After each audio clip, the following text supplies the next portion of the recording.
2020 Land Rover Defender Off-Road. The 2020 Land Rover Defender 110 being exceptional off-road shouldn't be a surprise, but it kind of is. Going against decades of conventional wisdom, the new Defender eschews body-on-frame construction, live axles, and, in its most capable spec, even steel springs. So how was the Defender 110 able to tackle the challenge of overlanding in Namibia's barren and sparsely populated Kunene region? Read on as we break down the pieces of the puzzle that help make the new Land Rover Defender 110 so capable off-road. Tidy dimensions. Say what you will about its styling, but there's no denying it affords the Defender impressive capabilities off-road. The Defender 110 sports a 38-degree approach, 29-degree breakover, and 40-degree departure angle. The latter two angles beat the Jeep Wrangler Unlimited Rubicon's 20 and 37-degree breakover and departure angles, respectively. Wranglers do win on approach angle at 44 degrees. The Defender also boasts an impressive 11 inches of ground clearance and 35.4 inches of wading depth with its air suspension in its highest setting. Its completely flat underside is also well protected and doesn't put any of the drivetrain at risk of getting hung up on obstacles. Four-wheel drive. Land Rover's permanent four-wheel drive system is the heart of the Defender. Like the Discovery, Range Rover, and Range Rover Sport, the Defender sports a full-time four-wheel drive system that blends the best of an all-wheel drive system with the capability of a four-wheel drive system. Whether on road or off of it, the Defender's four-wheel drive system is constantly vectoring torque back to front and side to side, balancing performance, efficiency, and traction. Should you need it off-road, shifting the transfer case into 4-low and utilizing its 2.91:1 ratio will help with extreme obstacles. Automatic locking differentials. I'm usually the first to hate on automatic locking differentials.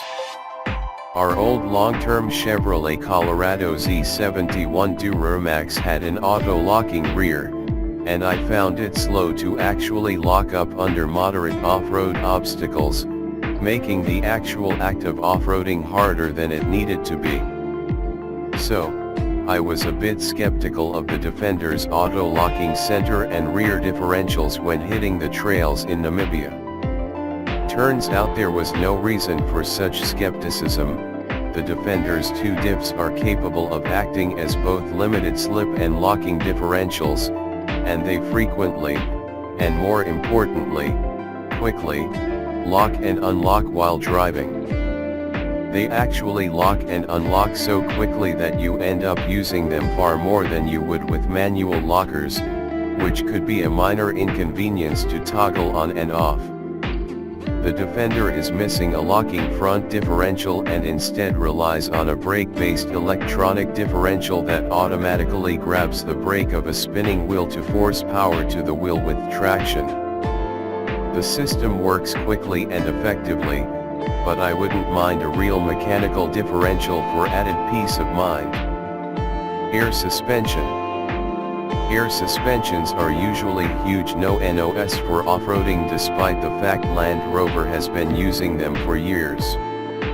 The issue is simple: at maximum travel, which is necessary for maximum ground clearance, the airbag becomes stiff and unwieldy, making impacts harsh, slowing you down, and increasing the odds that something goes wrong.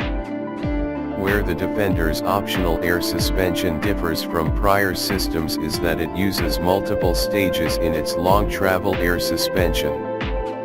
This means that even at max off-road height there's still plenty of travel and impact absorption left in the suspension. The four corners of the air suspension are also cross-linked.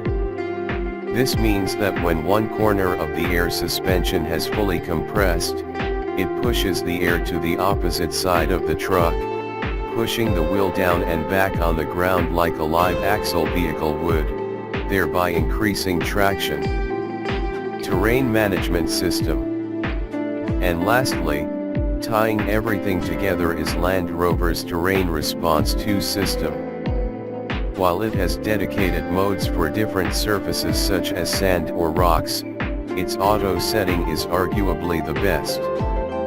The system samples the Defender's surroundings up to 500 times a second, constantly but also subtly changing throttle response, steering, stability control, and the four-wheel drive, differential, and air suspension settings as you go down either the road or the trail.